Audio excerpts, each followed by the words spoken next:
Well, for those who didn't see the movie, it's set. So the machines with supercomputers and quantum computers and brain-like neural nets and the rest of it have reached human-level intelligence. And the opposition groups organized, military, assassinate. So they assassinate the main architect who built one of these major machines. And that's sort of what the story's about. So this, I can't remember the name, Rift, the name of the organization who are the terrorists who are killing the brain builders and the AI companies and so on. They're called Rift. I can't, that's an acronym, I can't remember what it stands for. But that's the equivalent in my book that I call Terrans. So Terrans, based on, that's not terror as in terrorist, it's terra as in terra firma, because that's their perspective. They see human beings as the top criteria. They say, well, everything that we know of is implicated on human beings being human beings. So we, the Terrans, will not tolerate that these machines are allowed to become smarter than us and to rule over us and to decide our fate. And in the limit, these Terrans will go to war over this. I believe will go to war over this issue, arguing that it's the lesser. It's where philosophy and ethics comes in. It is the lesser evil to kill off several million people who want to build these Artilects, and I label them cosmists. It's based on the word cosmos because that's their perspective, right? The much bigger picture. And the cosmists, they're by definition, they're in favor of building Artilects. And Terrans, they're the ones who are opposed. So I see society in the near future, within a decade, well within the 2020s, splitting into two major political, ideological groups, Terrans and cosmists. So the cosmists want to build the Artilects and the Terrans are opposed. And the Terrans will argue, I'm arguing, that it's better, it's the lesser evil, to kill off several million cosmists, the ones who want to build them, for the sake of the survival of the billions of human beings. And so as push really comes to shove, as that IQ gap seriously closes, and millions of people start becoming really worried that their machines are becoming close to their own level of intelligence, and start feeling really antsy. Well, let me try to make that a bit more emotional, to make it more real. Imagine, 20 whatever years in the future, you're a parent of adult children, and your children come to you and say, Dad, we've decided we're going to cyborg ourselves. That's in a sense, the cyborgists are a kind of third group. They're the people who say, well, this third group, we can avoid this polarity between the cosmists and the Terrans by doing this, doing this. Good. So I'm adding components to my own brain. So I'm becoming by definition, a cyborg. That's short for cybernetic organism. In other words, part machine, part human. So these cyborgists want to become Artilect gods themselves by modifying themselves to such a point that eventually the human component in their nature becomes negligible. It's just 0.0001% of what they are, and the rest is just Artilect. So that's a third group.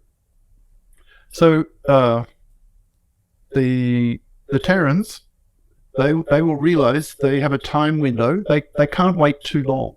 If they do nothing, if they don't hit back, it'll be too late for them, because then the Artilects will come into being, the machines, the pure machines, and these cyborgists will be 99.99999% Artilect, so virtually indistinguishable from a pure machine, just in terms of computing capacity.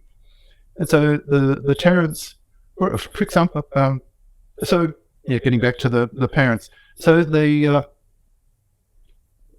children go to the parents, say, we have decided we're going to cyborg ourselves and we're going to become Artilects. And they do that, and then how will the parents feel? They've lost their kids because they're no longer human. So that the emotions can like I can present that even in a stronger format. Imagine there are cyborgs left and right. They're everywhere, and you're a young woman, and you've just given birth to your first child, and the question arises: am I going to cyborg my child, my baby? So imagine you say yes, and then a tiny grain of sand that's been nanoteched, so that one atom is manipulating one bit of information, and that atom can switch back and forth in a femtosecond. That's a quadrillionth of a second. There's more computing capacity in that grain of sand. Where if you actually calculate it, you can calculate the number of atoms in that tiny 1 cubic millimeter, let's say, of sand, and switching in femtoseconds, and there's more computing capacity in that grain of sand compared to the human brain, the estimate computing capacity of the human brain, by a factor of, I calculated what's something like 10 to the 18 or something, like 1 million trillion times.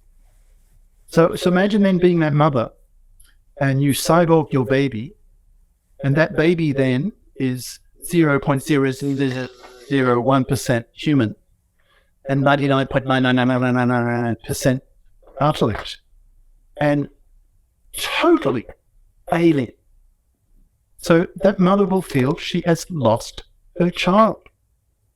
So there's enormous scope for emotional alienation within society. Those who really want to build these godlike creatures. So for the cosmists, building these creatures would be kind of religion for them.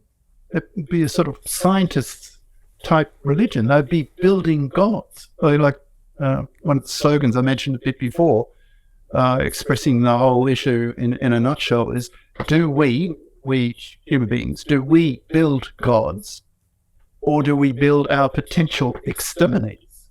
Because the Terran viewpoint and the cosmos viewpoint. The cosmos, they will argue, there's a whole universe, right? The big picture. We pathetic little human beings snuffed out in 80 years in a universe that's billions of years old. That kind of reasoning, big picture reasoning, God building. I mean, it's a powerful, powerful ideology that the cosmists are pushing. And they have other arguments, like it's human nature to strive. Right? It's in our genes to push, and to be curious, what's over the next hill, that kind of thing. So how do you stop it? And then there are momentum arguments. If you're a cosmist, you say this is inevitable. How on earth are you going to stop it? Because there's the economic momentum and the even stronger military momentum. Like I'm predicting that brain builder companies in time, decade or so, a bit more maybe, will become the world's biggest industry, the richest industry, because everyone will want a household robot that can do really useful things, like educate you, teach you, give you therapy, sex you, entertain you, and so on. They will be so useful that people will be prepared to spend more money than, say, for a car or even a house to buy their own home robot. So Jim Rickards has just recorded a video that's not available to anyone in the public, and he's going to be talking about how this upcoming recession is going to be fast, it's going to be bloody, it's going to be nasty. But at the same time, he's going to show you how you can position yourself to profit from all of this chaos. Now, we've made this video only available to our viewers. Go to londonreal.tv/Jim. Watch that immediately. I can't say enough good things about Jim Rickards. He understands the global economic system better than any guest I've ever had on London Real. His predictions are almost uncannily true, and you can learn how to profit from his vision, from his expertise, and his understanding of economics. So go to londonreal.tv/Jim or click the link below. It's an excellent, excellent look on what's going to happen in the future and how you can position yourself to profit from that. Jim is one of the best in the business, one of my favorite guests on London Real, and he's very, very good at predicting the future and showing us all to profit from it. So click the link, and I hope you enjoy.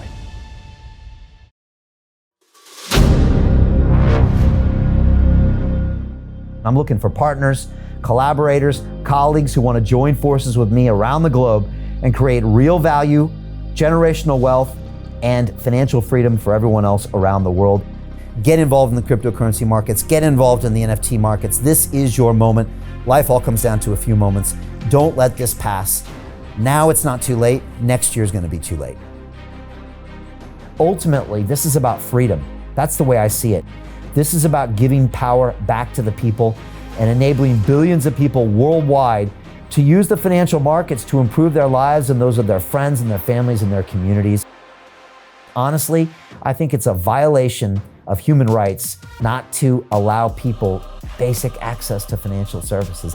Because right now people are being kept in the dark, they're being robbed of education, and it's a travesty. And so I'm looking for people that want to join me and be a part of this solution. And that all happens inside the DeFi Academy. The gains my students are making are absolutely amazing. Double, triple digit gains in the first month alone. That's amazing. This will change your life. Now is the time to get involved.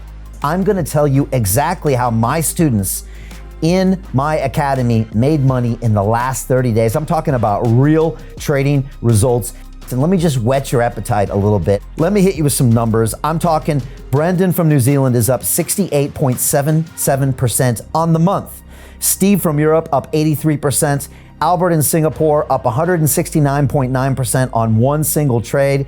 I got Susan up 153% on her call options alone, also rocking 139% returns and 442% returns as well on individual trades. These are people that are changing their financial future in the last 30 days, but it's based on trading discipline. I've graduated over 500 students from inside my academy from over 54 countries around the world. It's amazing. When it comes to crypto, DeFi, and blockchain, we love this space. We truly believe it's the future. This is down to our core. It's authentic to what we're doing, and everybody can tell through the camera because you can't make this stuff up. If you're watching me now, wherever you are, I implore you, take 60 seconds right now and join my academy. Apply today.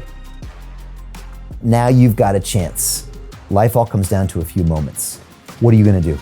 What's the choice that you're going to make?